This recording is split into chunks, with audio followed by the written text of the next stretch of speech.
এই যে গাছটি দেখতে পাচ্ছেন, এই গাছটি যে উপরের অংশ শুকিয়ে গেছে। এই যে শুকিয়ে যাওয়ার জন্য এই দেখেন এই অংশটি এই ভাঙলাম, এই দেখেন এ ফুটো হয়ে গেছে, অলরেডি এ ফুটো করে ফেলেছে, এই যে অংশ দেখতে পাচ্ছেন গাছটি কী অবস্থা দেখেন, এই যে মাথাতে দেখেন এই যে ফুটো করে ফেলেছে। এই অর্থাৎ এই গাছটিতে পোকা লেগে গেছে। পোকা লাগার জন্য একদম জীবন্ত গাছ, গাছটি দেখেন কত বড়, জীবন্ত গাছের এই অবস্থা। তাহলে এই ডালটি ইতিমধ্যেই এই ভেঙে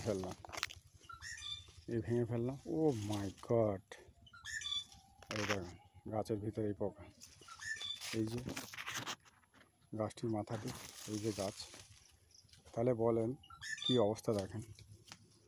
এই যে গাছটি ভাঙার পরে দেখেন কি অবস্থা দেখেন, এই যে পোকাটি কি অবস্থা দেখেন, মাই গড। এই গাছটি, এই পোকাটি এই গাছটিকে পুরো মেরে ফেলে দিতেন। আজ এই ডালটি ভাঙা হলো বলে তবে বুঝতে পারছেন কি অবস্থা দেখেন। তাহলে এইভাবে কত গাছ নষ্ট করে দিচ্ছে এই পোকাতে। এই পোকা পরবর্তীকালে একটি প্রজাপতি অর্থাৎ বাটারফ্লাই তৈরি হয়। কি অবস্থা বুঝতে পারছেন, এই দেখেন কত বড় পোকা। তাহলে কিসে থেকে কি তৈরি হয়ে যাচ্ছে দেখেন। হ্যাঁ বন্ধুরা দেখতে পাচ্ছেন জিনিসটা, তাহলে কি অবস্থা।